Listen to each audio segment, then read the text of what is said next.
So I got a question last week about um, divorce and relationships with children, uh, in the sense of, when there's strife, because that's some of the subject that we talked about last week, was how to identify different entities that are actually infiltrating or influencing relationships. And was really interesting because before last Friday, or our session together, I felt a real nudge in the spirit to have talk about this subject. And I've actually been led by the Spirit to write a bit of an ebook on going through divorce and some of the spiritual aspects that a lot of people don't deal with. And often what happens with going through one divorce or a broken relationship, they pick up the next relationship and they're bringing all their baggage from the first one into the second one.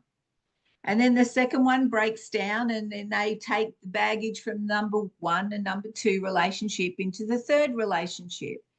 And these are, there are very incredible spiritual laws and tools that can stop this perpetual breakdown in relationships. And I'm going to touch on that today. And then if you've got questions, please ask.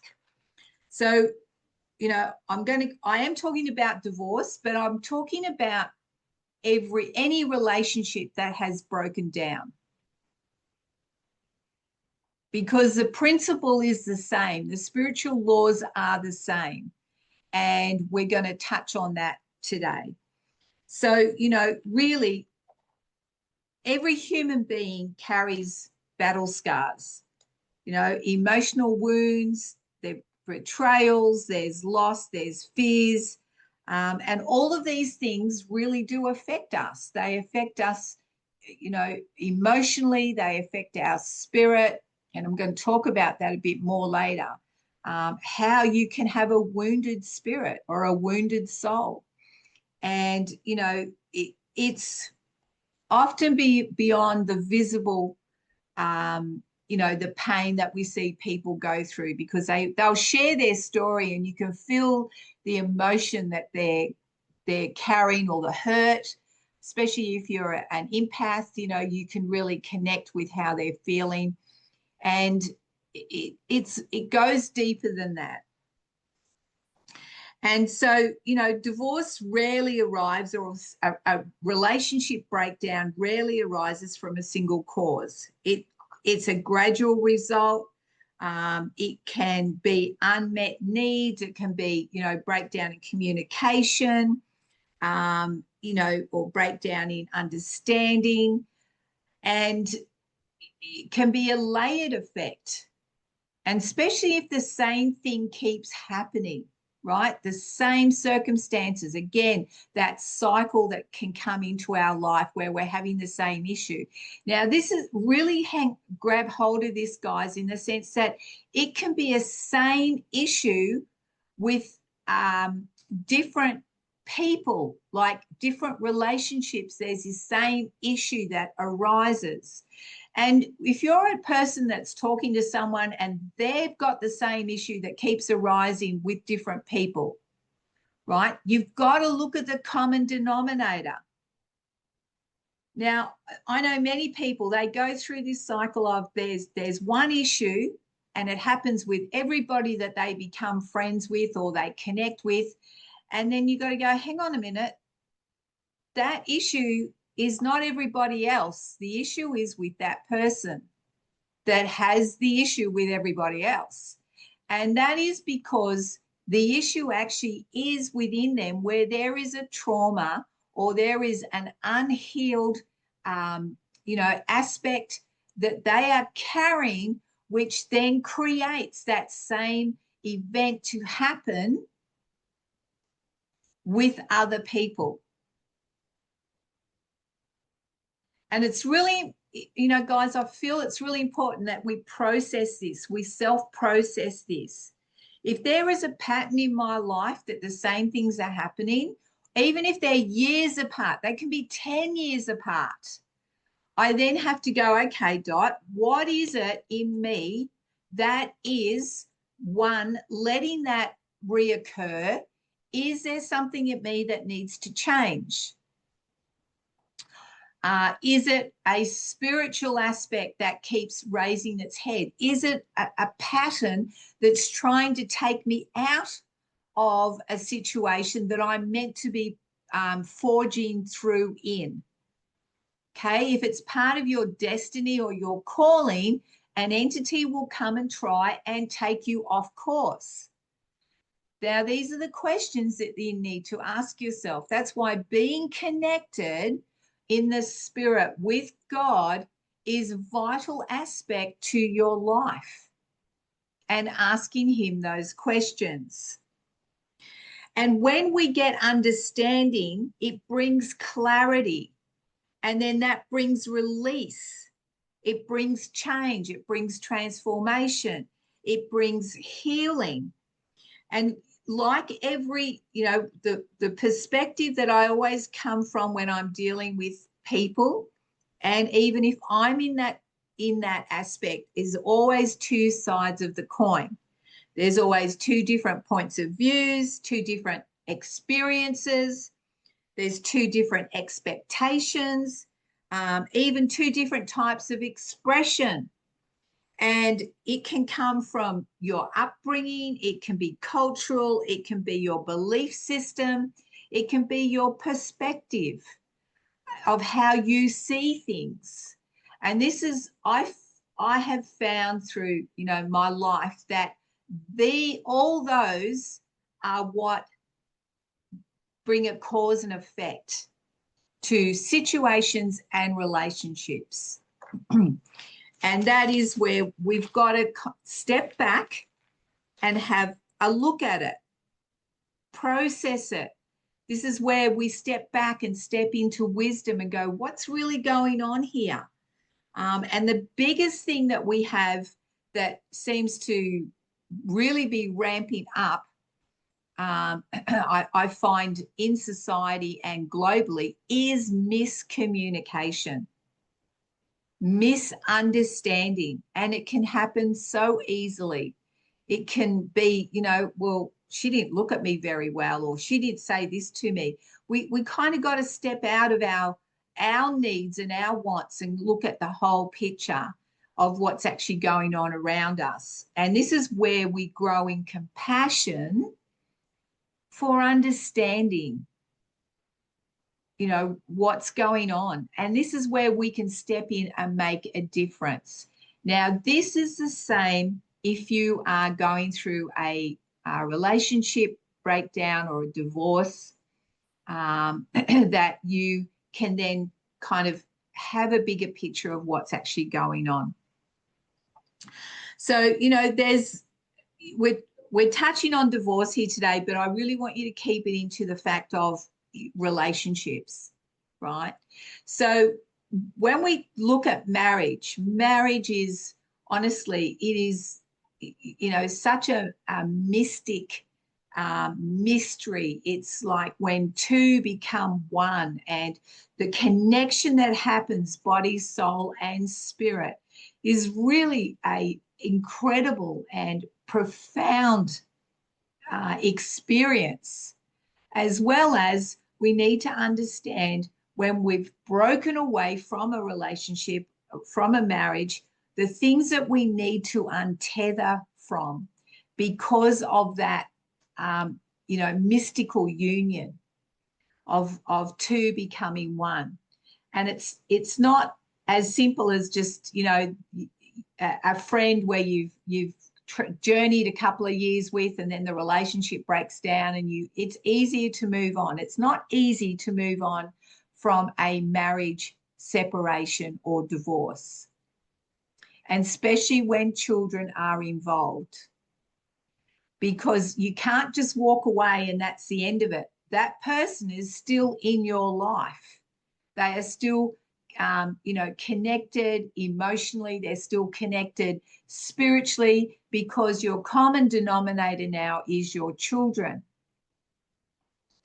And honestly, every adult that goes through this, your children should be your number one priority. Not, I'm right, he's wrong, or, you know, he thinks he's right and she's wrong, because it is detrimental to your children. And the hardest thing to do, and the biggest way that you place grace on going through a divorce, is you do not bag out your partner. You know, it's because you're going through a whole lot of emotions, you're going through a whole lot of hurt, you know, it could be a betrayal, it could be, you know, they've broken your trust, it could be they've done a multiple things to you. But to stay in honor is really, it's a big ask, but it's an ask that must be answered to.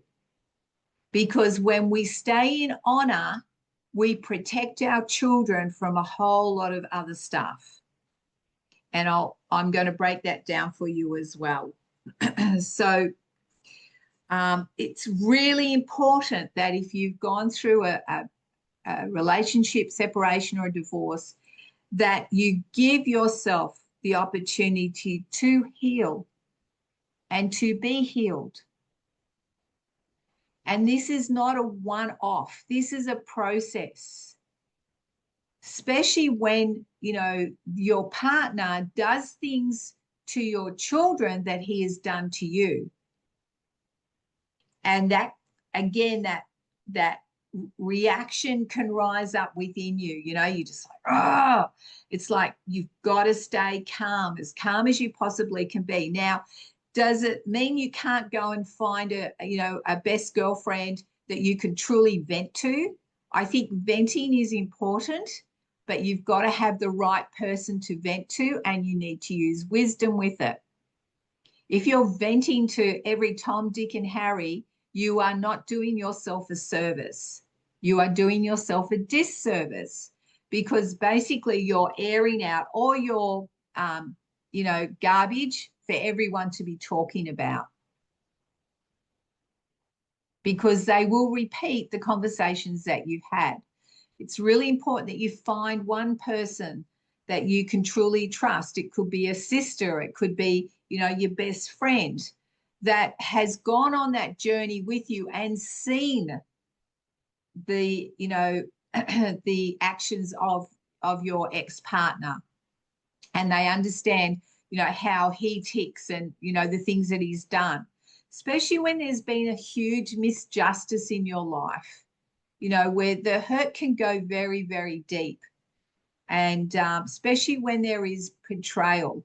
And it's really important to understand and unpack these situations, these emotional aspects that you're dealing with. Because the key element here is that you are the one that gets healed, and that you can step out of it, be healed, and move forward. A lot of people stay very stuck, and they're stuck because they're not dealing with the trauma. They're not dealing with the emotional aspects. They're not dealing with the spiritual aspect of the fact of when two become one. So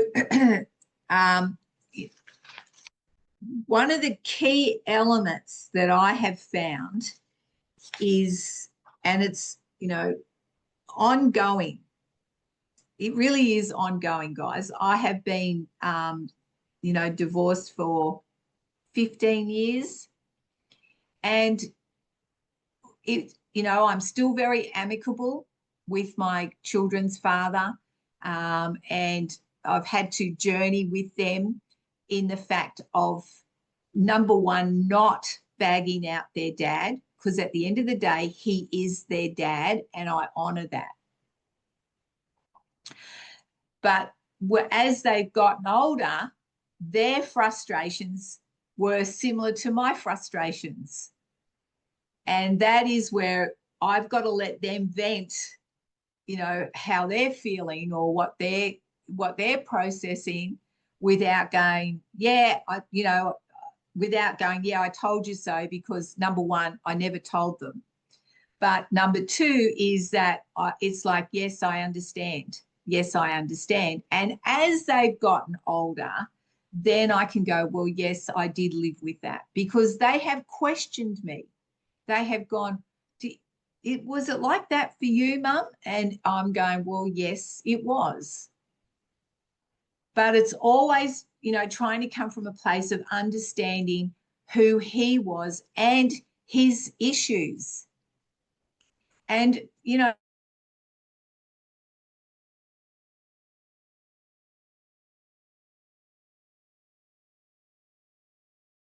in communicating, when they don't want to grow with the differences that they have and work them through. Because this is what doing life together is. It's growing. Now, I've seen, you know, one partner grow and the other one go, nah, it's, you know, it's all your issues. I don't have any issues. Well, denial right there is a big problem, because we all have issues.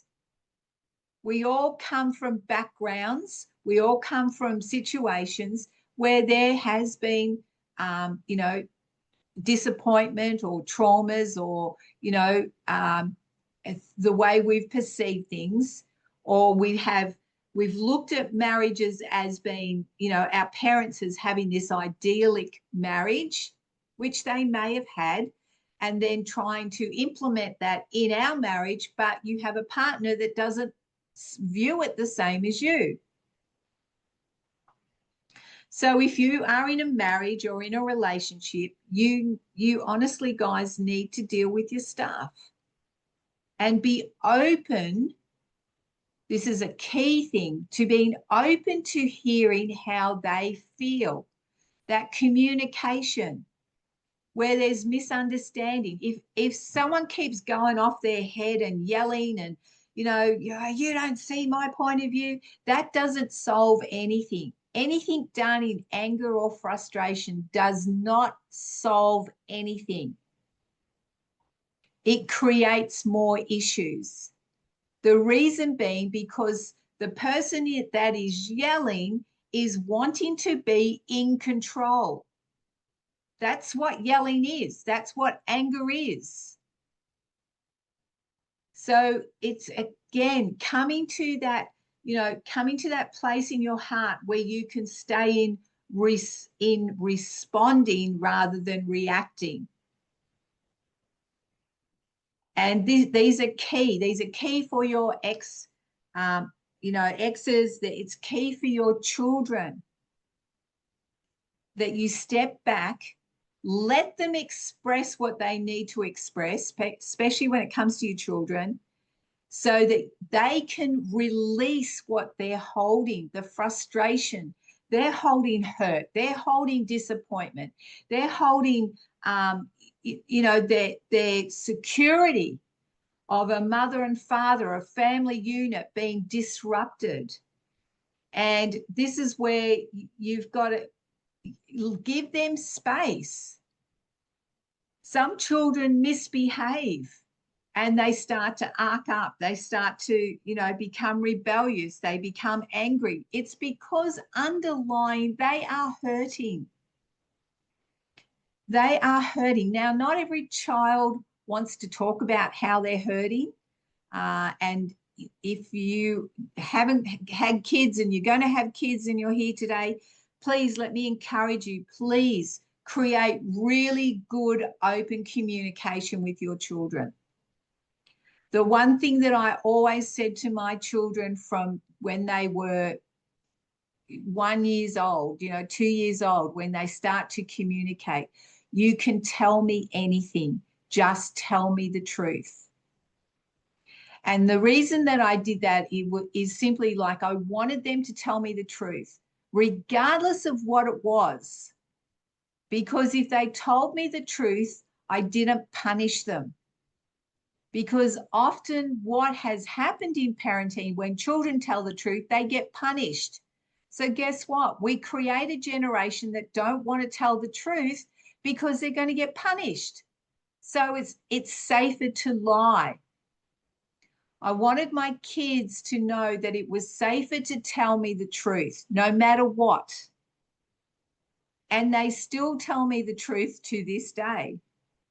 They have always told me the truth. And have they done things that they shouldn't have? Absolutely. They're kids. We were kids once. We've done things that we shouldn't have done. So, you know, express that with your children. Create that foundation with them. And it's never too late to start that. Let your children know that they are safe with you and that their emotions will be heard. Their opinion is heard and listened to. Now, if there is a divorce situation, this is where it's really crucial. Establish with your children that they can share whatever they need to share with you, and you're not going to react. You're not going to be ringing your ex-husband and going, the kids just told me that you've been doing this, this, and this, and this. That then you put your kids in a position where they become the meat in the sandwich. And that then soon creates children that don't want to be either with their mother or their father, because it becomes too destructive for them. It becomes a place where they're in turmoil because it becomes damned if they do and damned if they don't. And that is not good for the kids either. So these are the things that we've got to, you know, I want to encourage everybody. Learn to listen to other people's perspectives. Learn to listen to their heart. Now, even their actions, don't look at their actions. Ask the Spirit to show you what's really going on for them. Because a lot of this noise out here is not what's happening in here. This is reaction, but we want to find where we can come in and bring healing, where we can bring understanding, where we can help them navigate through what they're going through. But it's the same process for yourself. Take that as much inwardly as it is outwardly, so that you can have the healing, you can have the breakthrough that you need. And you are dealing with yesterday's baggage so that tomorrow can be a new day and tomorrow can be different. If you go into another relationship, it can be very, very different. Because if you don't deal with the traumas of the past, you bring it into the future, in the sense of, if your new person, your new relationship does something that is similar to the past one, it will trigger you. Be aware of your triggers.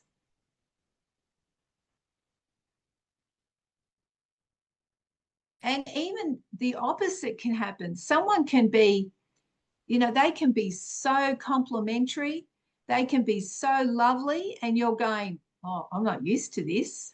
I don't know how to react to this. I don't even know how to respond to this, because you've never had it. You've never had that encouragement. You've never been told that you're beautiful or you're attractive or you're you've got a beautiful heart. If your past relationship hasn't said any of that, and you step into one that starts telling you that, it's a head spinner. You just go, well, hang on a minute, hold on. And if that's not dealt with, you can become suspicious of why they're saying these things. And you need to look to the intent. They can seriously be very genuine. And you don't want to shut that down.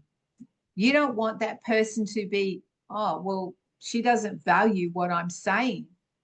And often we don't value compliments or encouragement because we don't value ourselves. We shirk off the compliment, or we kind of go, oh, don't be silly. Oh, I'm not that. We need to learn to receive. And if you put that, oh, don't be silly, that's not true. If you put that wall up, which we all can do, then you need to find why you put that wall up. That wall up is self-protection. It's a fear of being hurt. It's a fear of opening up your heart. And that again, it's like, okay, can I say this? There is wisdom in guarding your heart. Absolutely. And I'm going to talk about that too. And it even says in scripture to guard your heart. But you need to look at why you feel you need to guard your heart. Are you picking up that this new person is not actually genuine? Is he got, is there an ulterior motive going on? And if your discernment's there, it'll kick in. You'll get a little red flag. Listen to the little red flag. Then you guard your heart. But if you are feeling genuine connection, genuineness coming, authenticity coming from that person, they're being real and they're allowing you to be real, then that's a beautiful thing, because the last thing we want to ever do is end up in another relationship where we're not true to ourselves. That's your number one foundation. And that being true to yourself isn't saying I'm right, you're wrong. Being true to yourself is you follow your heart.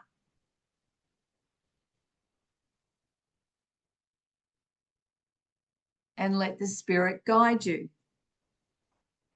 So obviously when we go through breakups, there is, emotional attachments. There can be energetic ties that we need to deal with.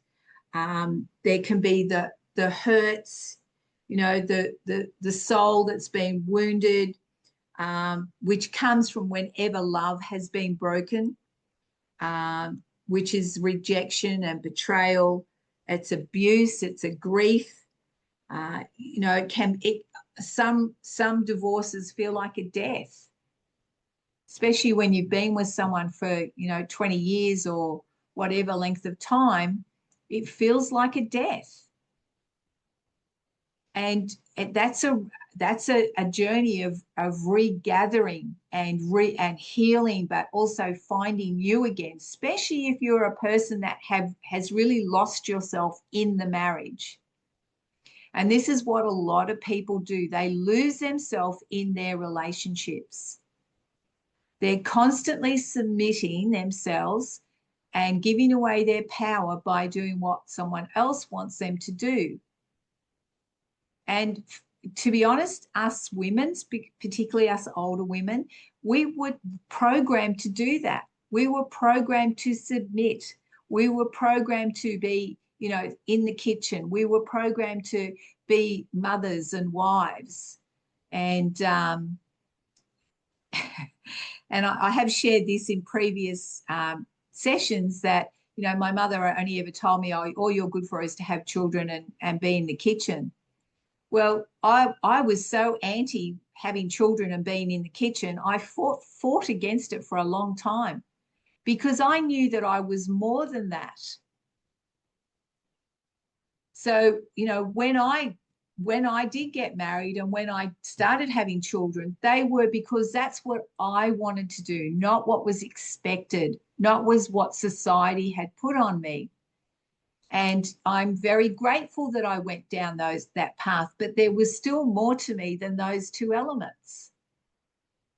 And there is more to every single person on this chat than just being a husband and a father, or being a wife and a mother.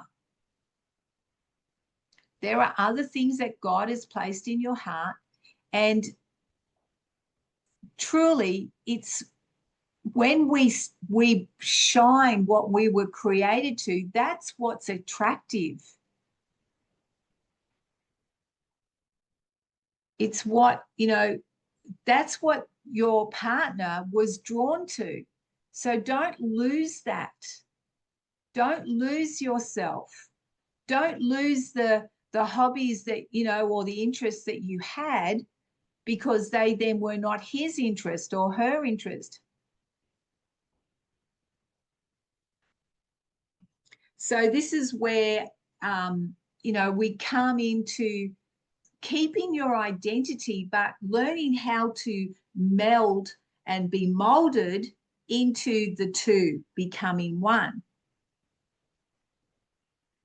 And I feel that's when marriages stay stronger, because there is authenticity in both partners, where we are able to give the other person the freedom to do and pursue some of their interests or desires, and then come together and pursue our interests and our desires.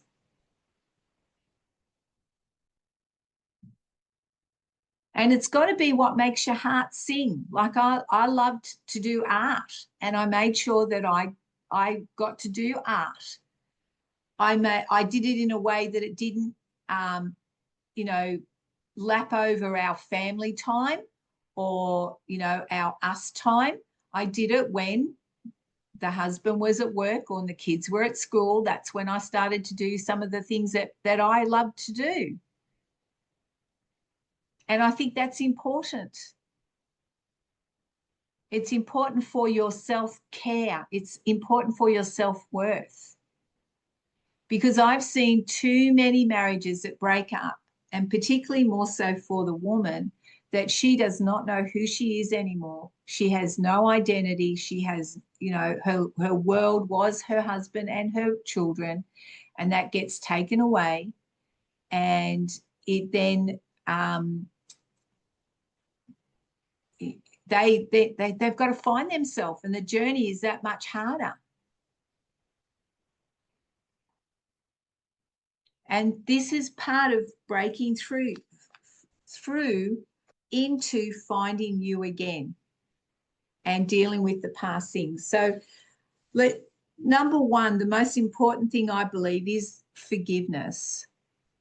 Now, this can be an ongoing thing, can be an ongoing exercise here. It's like, okay, I forgive them because they keep doing the same thing that you've had issues with when you were married, and it comes out towards the children or still at you because you're still in communication. They can be very vindictive or, try to pull you down so that they feel better about themselves. Their insecurity will show its face, and they're, you're as hopeless as you always were. And, you'll never, you'll come back, all these sort of things. And you're just like, what? These are the journeys of growing through that. And, forgiveness is key. Absolutely. It is key. And there are times when you need to say ask for forgiveness towards that other person, ask for forgiveness of yourself, depending on the circumstances of the divorce or the separation. But most importantly is forgiveness of your children. And I'll explain why. I have asked my children to forgive me for things that I may not even be aware of. And it's a really interesting aspect. I'm really sorry, kids. I'm really sorry that, we went through what we've gone through. And their response can be one of two things. And this is a really good indicator for you to see where that child or that person is at. Is if you're asking for forgiveness, you're apologizing for your shortcomings. If their response is they stay hard-hearted,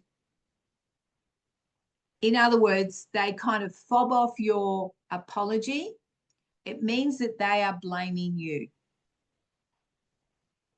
Okay?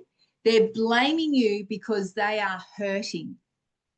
And what happens when they're hurting, they will put up their self-protection. And that's okay.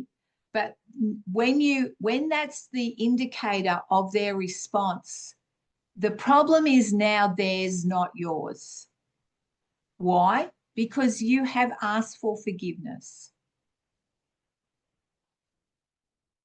You have apologized for your shortcomings, for the circumstance, for the situation.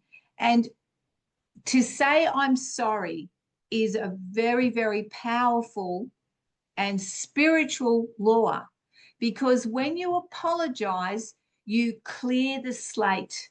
In other words, you're wiping the table clean. Now, if they choose not to wipe the table clean, that is on them. If they're holding unforgiveness, that is now their responsibility. Now, with the case with my children, where I have apologized to them and their response is, what for?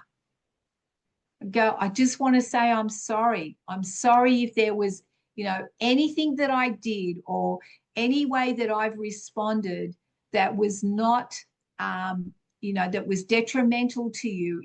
If I did something without even knowing that I did something that it could possibly hurt you or upset you, I am sorry. I apologize. Well, when their response is, but Mum, you've done nothing wrong, or they accept the apology, because I've gone, no, I really want you to know that I'm very sorry, for my part that I've played in this situation, because we all have a part. That then sets them free.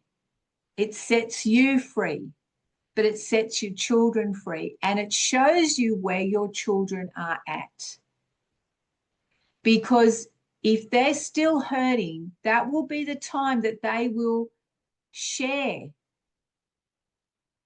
how they've been hurt or what's happening for them on the inside. And it keeps the door open for them to have communication with you, to share their emotions. So as my children have gotten older, like they're both, just in their 30s, over the last couple of years, they've been able to dig a bit deeper in certain aspects that have happened in their life, and we've been able to talk it through.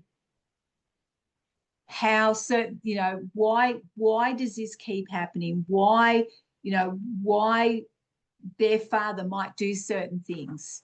And I've been able to explain a little bit more that they are now ready to hear, or, what I felt in the situation. My children are starting to ask me those questions. And, I've been very honest with them, because now is the time to be honest with them. They are at an age where I can be, because they are mature enough emotionally and mentally and spiritually to hear the truth. And that is, letting them come to you. Always have that door open. Now, this is not just with your children, guys. This is just, in relationship. We open up our hearts to those that want to have reconciliation, that are truly wanting to and authentically want to have reconciliation. So we be open to that. So part of the process is, if you're going through a separation or divorce, you need to break the negative soul ties. That is absolutely crucial. If you want to move forward, if you want to get healing, you need to cut those negative soul ties. And you need to cut sexual soul ties, because you've been very intimate with that person and there is a connection that stays there in the unseen realm. That's where we need to bring breakthrough as well, in our emotions and also in our physical body experiences as well. That's how we break that. We're cutting the negative soul ties. Now, I sit and talk about the good times with my kids. We talk about memories. We talk about different seasons that were absolutely awesome and fantastic. And we share those memories. And when you talk about them, there's a sense of loss. I just go, wow, they were really great times. It's such a shame that we couldn't have stayed in that. So I still have to deal with that. I still have to go through, okay, well, yeah, that was a loss. So there's an emotional tie there that I still have to deal with or ongoingly deal with. So be aware of how you're feeling so that you can then process that. But cutting soul ties with circumstances, with people, with trauma, with situations, even with, material things is really important, because when you cut those soul ties, you are then free to step forward. I have found in all the years of doing spiritual healings and clearings that dealing with soul ties has been the number one key to breakthrough for people.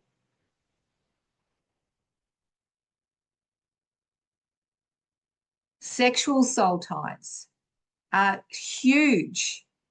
Even if you've had, one night stands, you still need to deal with that sexual soul tie. And I'll give you an example why. There was a young couple that ended up sleeping together and they ended up going separate ways. Well, the young man ended up committing suicide. Well, a couple of years later, the young girl started having suicide tendencies. And her parents are like, what's going on here? Like, this is not who she is. She's a very bubbly, outgoing young girl. And all of a sudden, she's in this depression and she's contemplating suicide. So in the spirit, God showed me the sexual soul tie with the young man that committed suicide. And we had to cut it for her to be set free, because that entity was connected in that unseen tie. It was spiritual, it was sexual, and it was a soul tie. And that had to be cut. So can I suggest that everyone here, if you've ever slept with anybody or you've gone through a separation, you need to cut those soul ties, sexual soul ties, to move forward, to cut off any spiritual entities, because often this is where the entities will try and contain control of you again, especially if you're breaking away from a male or a female that has been abusive, whether it be verbal or physical. They will try to come back and gain control over you again. And they are very good at manipulating. That's what negative energies and entities do. They manipulate you. So you need to cut that so they don't have an entry point or legal right to come at you and try and manipulate you.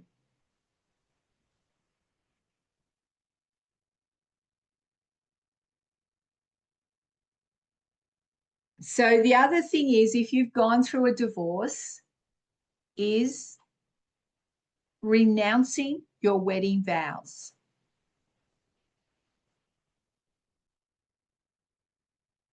And this is what happens when you get married, get divorced, get married, get divorced. You've got a compounding fact of your wedding vows, which cause, it can cause like a division almost into your being, because you're still made vows to one other person and now you've made vows to another person.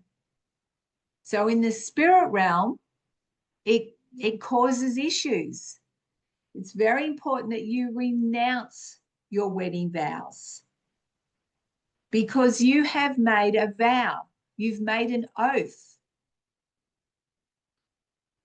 And that needs to be capsulated. It needs to be made null and void, because those words are still in the universe trying to fulfill what you spoke. That's the power of our words.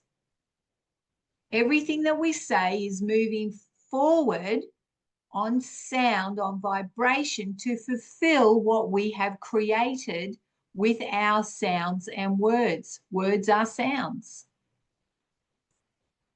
So again, they need to be cut off, capsulated, made null and void. So they're still not out there trying to fulfill what you promised to do, that vow, that oath.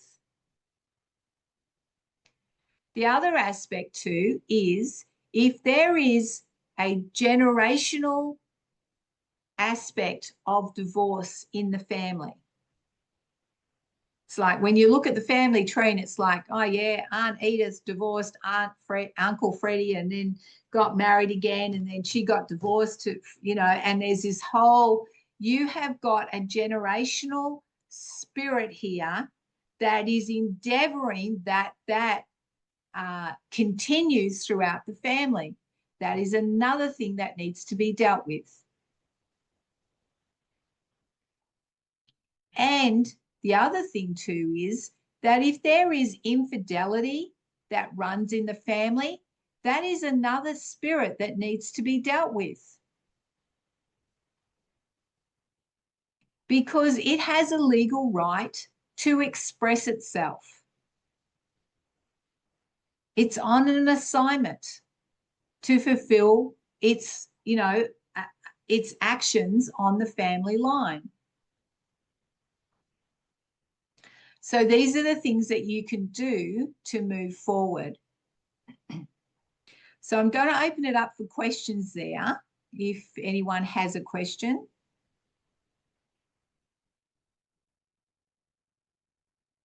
Dottie, I've got a question. Yep. Okay.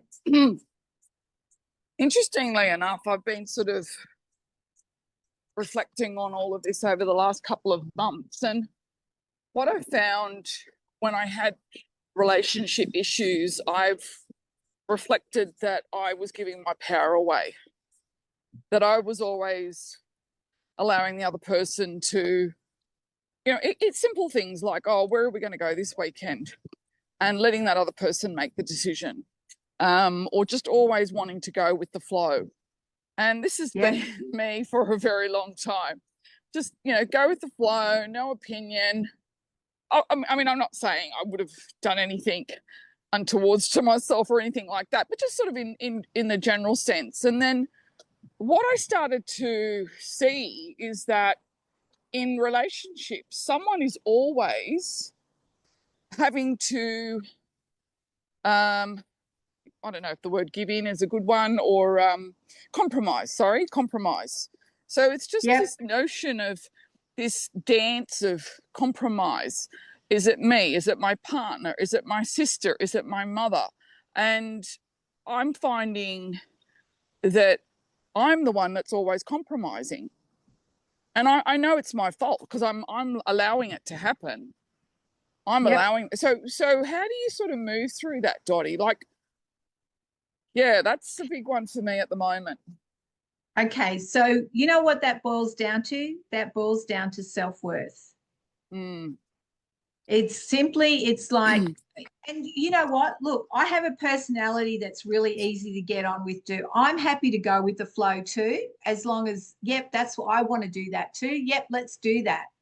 But there are times I go, actually, I don't want to do that. And we have a couple of things that happen there, Leanna. Number one, it can be, well, if I don't go with the flow, then they won't ask me or they won't accept me. Okay. And you know, if you're in a relationship and you actually enjoy the things that they suggest, then there's no issue. But if you're doing everything that they like doing and you're not doing some of the things that you like to do, okay, like I like doing lots of things. So I'm like, oh, you want to go to the beach? Yeah, let's go to the beach. I don't have a problem with that. Oh, you want to go horse riding? Yeah, let's go horse riding. But if someone said, do you want to go to a strip joint? I'd be going, no, thanks. Right? Yeah. Because that would be detrimental to me. That is number one, I would never want to be there. And number two, the atmosphere I'd want to, I'd want to save everybody, but heal everybody. But you know, it's like, yeah. So you just question it. And sometimes you might go, you know what, next weekend, how about we go do this and this, and you make the suggestion. Now that's a really good aspect, because if they go, oh no, I don't want to do that, and they do that on a regular basis, it means that everything's on their terms. And that's not the relationship you want. You want it to be mutual. You want it to be beneficial. You want it to be, we're both compromising. We're both working together. Otherwise, it becomes very one-sided, because what often happens with people that are always, you know, easy to goes with the flow, that sort of thing, they generally get forgotten, in the sense of their opinions don't matter. They don't get asked much, and they get overlooked.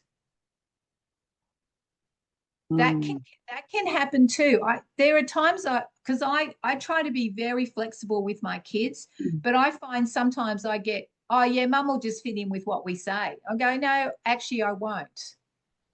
I have an opinion too, and I have needs as well. You can't just wipe me aside because you've now decided you're going to go do that when we originally had something planned. So that's when you go, well, actually, no, we made an arrangement. And it's important to me that you keep it. If it's not important, don't worry about it. But if it is important, then you need to hold them accountable to that. Because that's where you earn respect.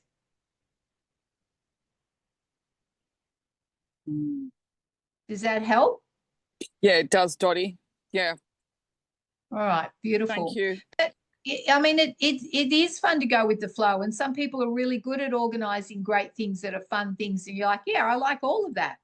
So yeah, I'll just go with the flow. But you know, sometimes it's like, well, how about this for a suggestion?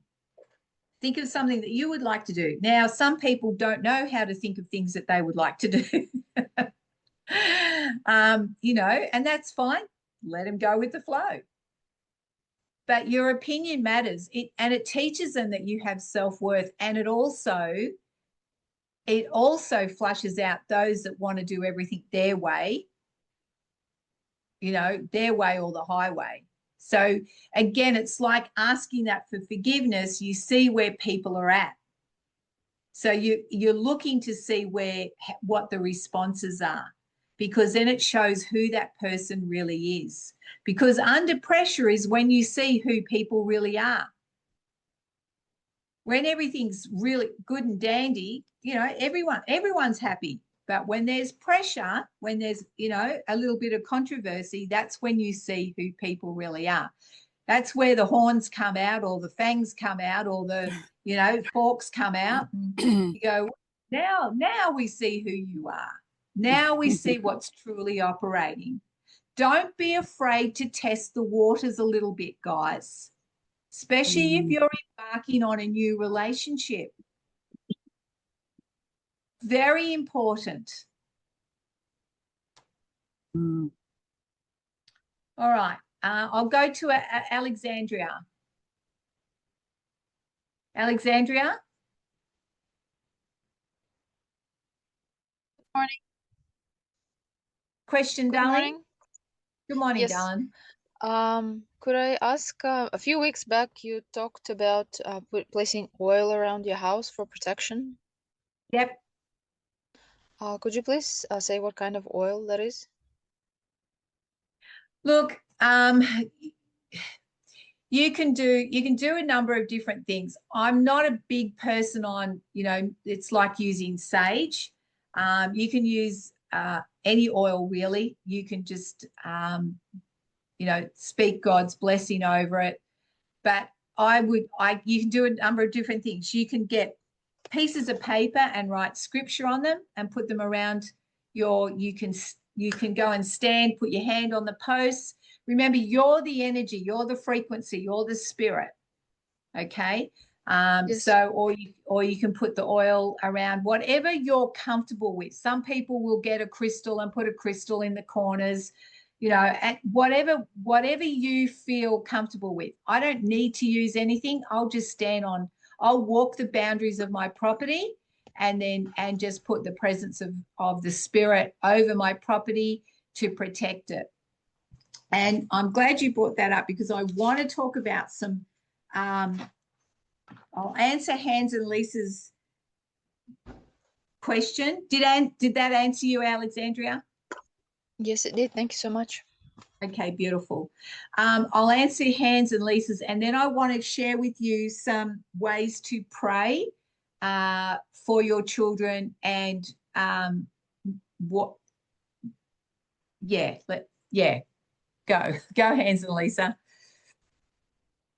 So Yeah, actually, we both have a question. oh, we both have a question. You go first. Sorry. Yes, the first one is on which age is the vow binding? Because sometimes you make a vow and you are, let's say, 7 years old or 20, whatever, very young. Is this already binding because you're still learning? Absolutely. Yeah? Absolutely. Yep. Oh, If so you you have can to go back. remember, if you can remember a vow that you made at the age of 7, or the spirit has reminded you of a vow that you made that you've completely forgotten, you need to renounce that vow. Okay. Also, if it is made by the other one? Somebody Well, made have me a you- promise that he would marry me if he was grown up, let's say, and Yeah. then he moved because of a divorce, right? We never saw each other anymore. Yeah, I would be breaking it. You don't want to Yeah. leave anything. Yeah, don't leave anything opened if you're aware of it. Close the Okay. doors. Absolutely. Okay, yeah, that's a It's the good one. same. It's the same as like, when kids, kids being kids and they make, we used to be, I think it was much bigger, a bit before my age, doing blood oaths where they would Yes. cut their fingers. That is a vow. That is something that needs to be broken. Oh yeah, we did this too. Yeah. Okay, so you did that too. Oh my goodness. Yes. So that's a blood oath. Yeah. That is incredibly binding. This is Oh, why okay. Satanists do everything in blood, because it has power. So that needs to be dealt with. You need to renounce that. You need to break that oath, and you need to ask for forgiveness of the spirit for connecting yourself to someone that was not his plan and purpose for you. Yeah. All right, Hans, your question? Yeah, my question has to do with what you mentioned about the sexual soul ties. Yep. If people have a one-night stand, to what extent would that also be applicable if you have very vivid fantasies? If you're having fantasies and they're not about your wife, then there is a gateway open that needs to be shut. Yeah, I mean, And even before marriage.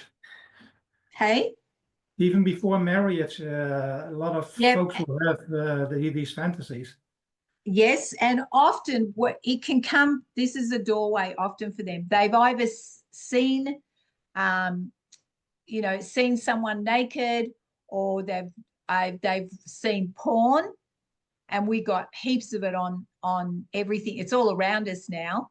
I remember when the kids were little, I walked into a shopping centre, and it was actually the company General Pants. I don't know if you guys have that where you are, and they had a nude woman and a guy sitting at a coffee table. Now, it's a clothing shop. Well, I walked in there and I demanded that they pull it out of the window because my children were seeing that.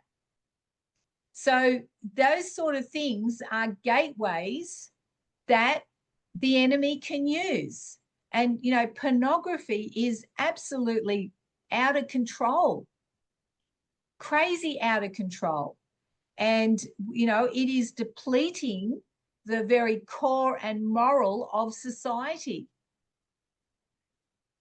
So, if there's sexual fantasies, then it can be attached to a spirit of lust. From that spirit of lust can then become become a deviant, which then becomes, even worse. So there's layers to it, depending on how much the person actually agrees with it. So scripture says we take all our thoughts and all of our imaginations captive. If you have a problem with, sexual aspects, you need to cut sexual ties with it, because often that becomes masturbation. And you need to cut that, because that is a sexual soul tie.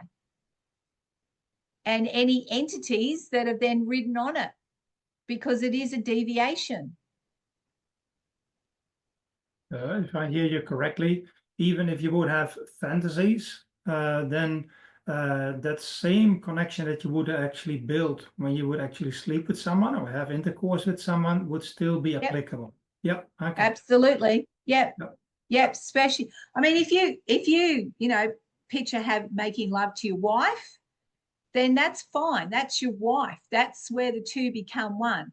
But I'm talking about when it's someone else, or, before you were married, or whatever the situation is, then you have to deal with that. Yeah, so that is called emotional infidelity. You have also this financial infidelity, right? So that you give Yep. out the money without your husband knowing it or what. Yep. So I read a lot about it. So we're doing this what is it called? The mediator course, right? And this was also expressed that still this other woman talked about compromising all the time, that it is actually a point of fear, because you have the fight, flight, freeze, and fawn. And it is actually the part of the fawn what makes you always compromise. You want to please people. So that is what we learned now. So we learn a lot about ourselves and also a lot about others. Exactly what you also pointed out with the children, if you put forward this forgiveness, to ask them for forgiveness. I did this for my children. I did this on paper, right? I wrote a letter to them because I couldn't pronounce it at that stage. But there was a third party involved, right? Like my mother. And she was always saying, oh, come to Oma, come to Oma. And it's exactly what you pointed out, so that others take over the situation, so that you cannot deal with it yourself. And they didn't want to listen to me anymore, right? So they kept to their granny.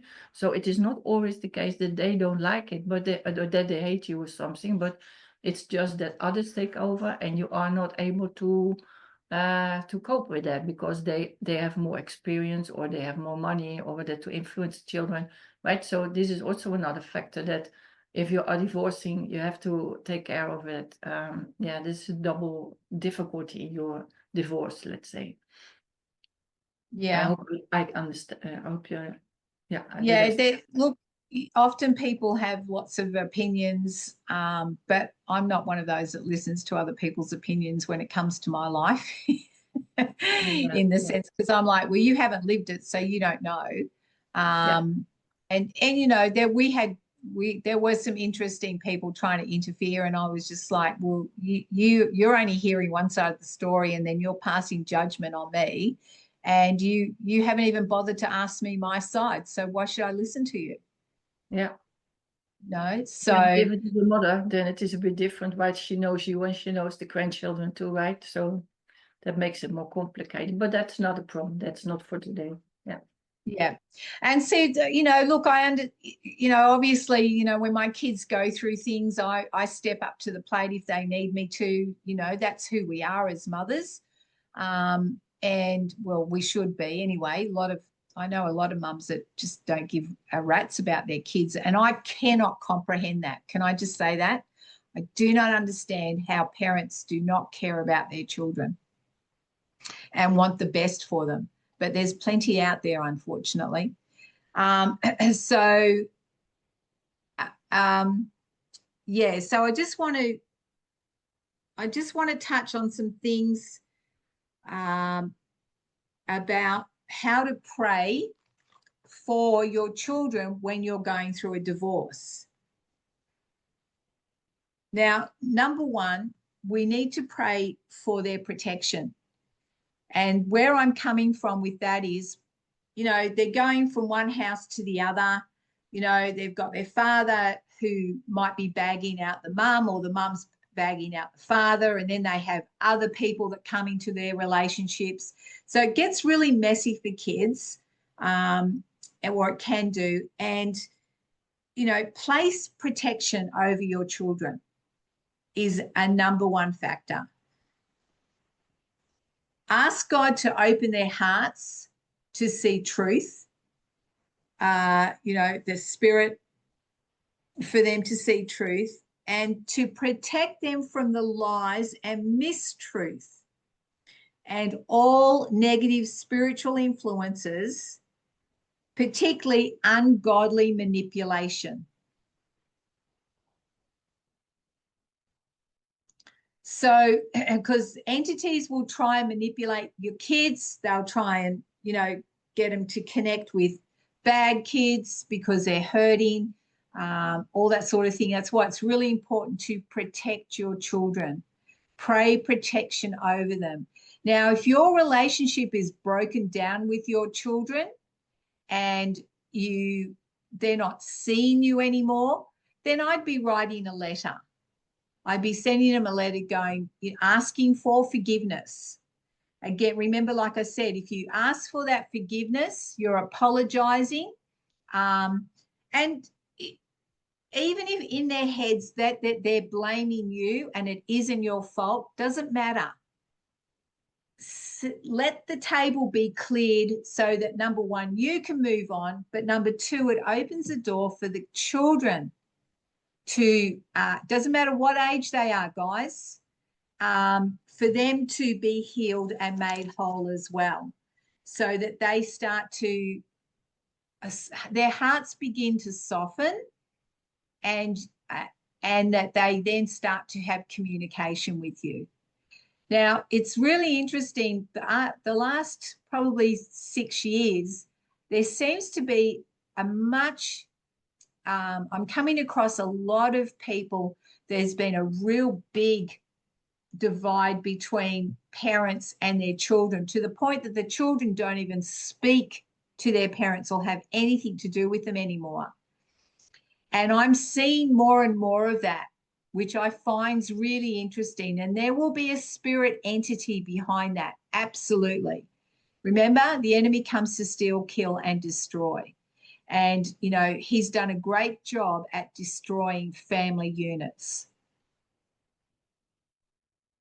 So the more we can, you know, bring healing and reconciliation with our children, if we can be amicable with our ex-partners for the sake of the children, that doesn't mean you have to open up yourself to all the rubbish again. If he's been physically abusive and manipulative, I would not have anything to do with him.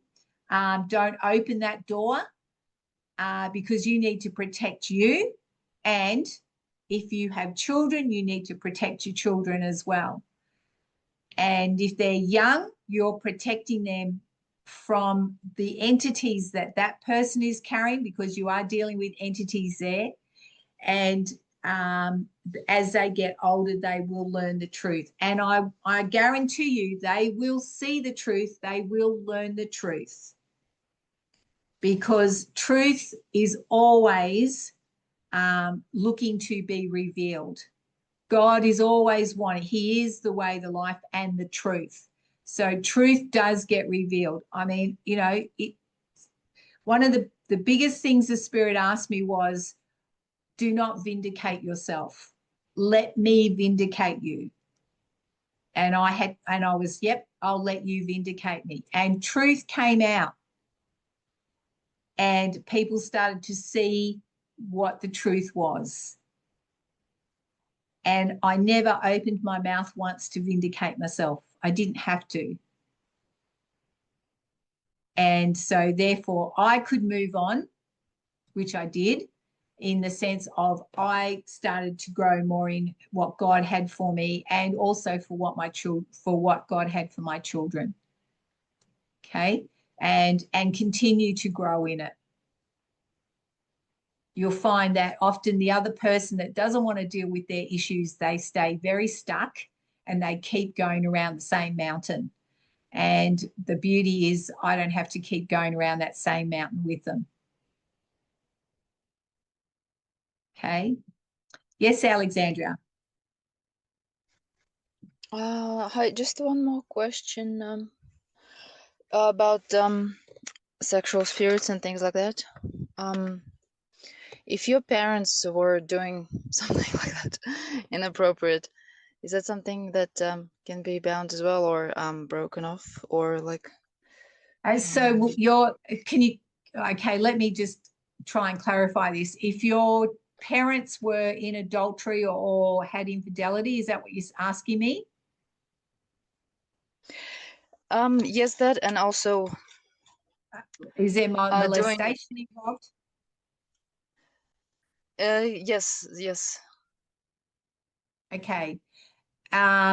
So if a parent or both parents are molesting their children, then that needs to be dealt with as well, because that is a sexual soul tie. Now, what happens when that has occurred?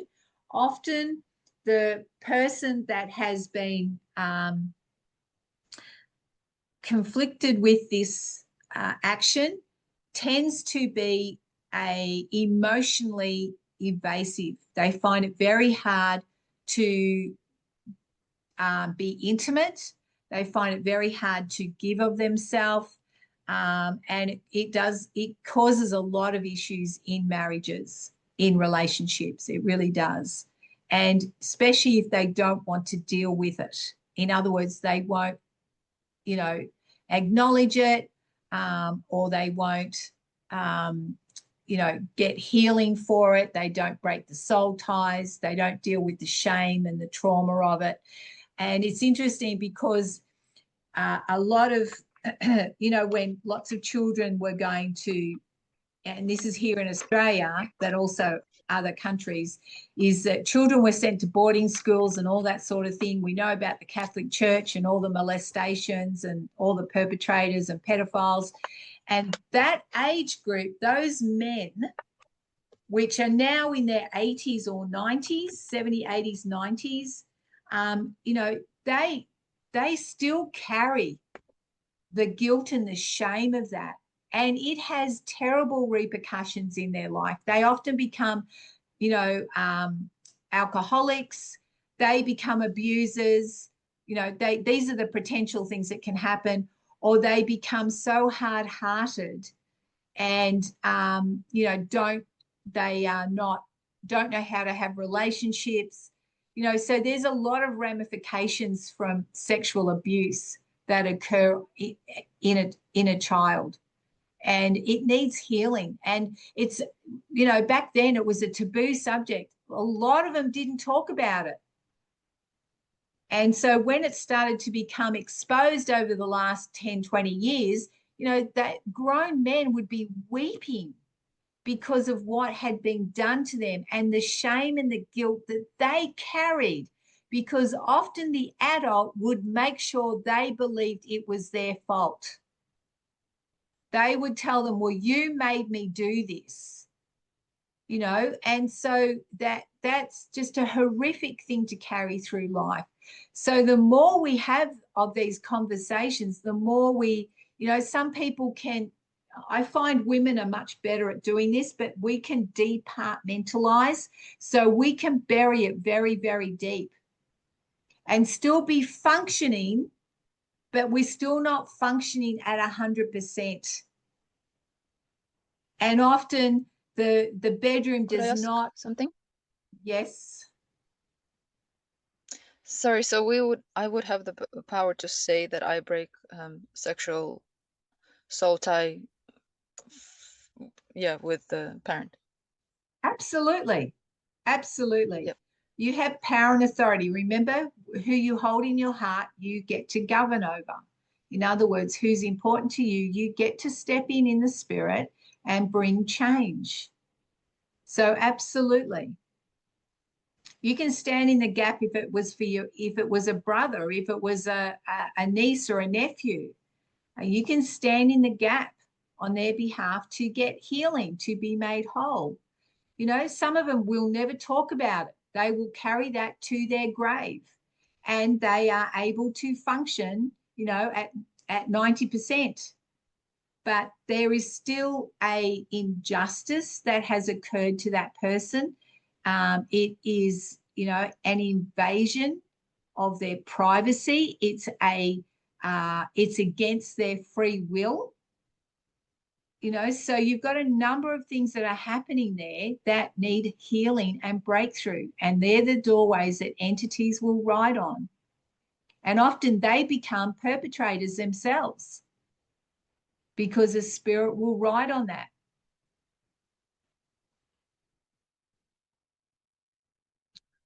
So number one, is please pray protection for your children. If you're in a divorce situation and you have children, please pray for protection over your children, particularly in that realm that we're just talking about, so that they are never, you know, molested or made vulnerable in that aspect. Because what happens is, you know, ex-partners get married, and then there's a whole nother family that comes into the arena, and you just, you know, most often than not, it is someone in authority that will molest a child, or it is an uncle or an aunt or grandma or grandpa that, you know, do the molestation. So it can be a family member. You need to protect your children from that. For you yourself, you need to guard your heart as well. And, you know, again, please allow healing to come into your heart. Give yourself space and opportunity to be healed and continue to be healed. The key here is constantly dealing with those soul ties. Remember, soul ties are emotional ties. So if you're feeling, you know, you're feeling angry, if you're feeling triggered, if you're feeling frustrated, if you're feeling hurt, these are all your emotions. So if they rise up, look at them, ask what the root issue is, and deal with the soul tie. Sometimes we can be triggered for no reason, and we're like, where did that come from? You need to ask the spirit, what was that? Why did I get triggered when it's normally not you? Okay, if that's normally you, then we need a whole lot of healing to be going on. But if that is, you know, you're a normal, calm person, you've dealt with a lot of rubbish, and all of a sudden you get triggered by someone. So, look, guys, I had a situation just a couple of weeks ago, a couple of months ago now, where, you know, I'm playing sports, and someone picked up a paddle and went to threaten to hit me with the paddle. Well, I got triggered, And I just looked at that person. I said, don't you dare. Don't you ever say that to me. And they were taken aback, and I was taken aback because I would normally laugh that off. But what happened was it triggered the fact that my mum used to beat me with a paddle. And I was like, where did that come from? It was so, so like, what? And I walked away, and I was like, no one's ever going to hit me with a paddle ever again in my life. Well, that was the trigger. And I had to go, oh, okay. All right. I had to deal with that. Okay. Well, no man should be threatening me with a paddle in the first place, but it did trigger something in me, and I had to deal with it. And it's not a long, oh my gosh, this is going to take forever. I'm never going to get healed. You deal with it straight away. As soon as it comes up, don't sit and think about it.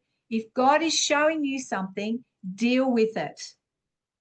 If you've reacted, if you've been triggered, deal with it. Ask the question, what is the root issue here? And deal with it. Cut the soul ties, release forgiveness. Forgive yourself, forgive others, whatever needs to happen. Yes, Sandra. Hi, Dottie. Thank you. I'm just looking at the time. Is it over? Are we over? Yeah, we are over. I wanted to answer the question, so I'm about to finish. Did you want to ask a question, Sandra? I just want to ask about praying for the ex-husband, knowing his background, and I feel because of his very hurt background, mom who committed suicide, that he is keeping my daughter hostage, really, against me. Okay, so to pray for your partner is number one, you're praying for him to be healed and made whole. And in your incidents, he's coming out of fear. So he's holding your daughter hostage out of fear. So you need to just keep binding the spirit of fear that's operating over him, and ask the spirit of truth and healing to come into his life. Now, you keep praying that, keep holding that, protect your daughter so that she can see the truth of what's going on, and hold that in the spirit, hold that in your heart. And you may not be the person that gets to bring the truth or the healing, but God will bring someone into his life that does. That helps a lot. Thank you. All right. So let me just remember, we don't wrestle against flesh and blood, right? But powers and principalities. And Psalm 147:3, he says he heals the brokenhearted and binds up their wounds. So this is the scripture that you can be quoting for him. All right. So there's some beautiful scriptures, if that you can be spiritual principles that you can be holding over him and releasing over him. Could you repeat the number of that psalm? The psalm number? Psalm 147:3. He says he heals the brokenhearted and binds up their wounds. And so obviously, there is some brokenness in your ex-husband, and that's where fear comes in, because that's how they deal with it, and self-protection, and he's holding your daughter hostage out of fear. Because there's a huge loss. If someone has committed suicide, there's a huge loss, particularly for a child. Doesn't matter what age. There is a huge loss there. All right. Okay, so we're going to finish on that. And thank you, everyone, for being here. And I hope that you got some gems or some jewels or some, spiritual principles there that you can apply and bring change to not only your life, but other people's lives that you hold dear to your heart. So thank you, everyone. We'll see you next week. Bye. Bye. Thank you. Thank you, Dottie. Thank you, Bye. everyone. Thank you Thank so you, Dottie. much. Thank you, guys. Thank you. Thank you.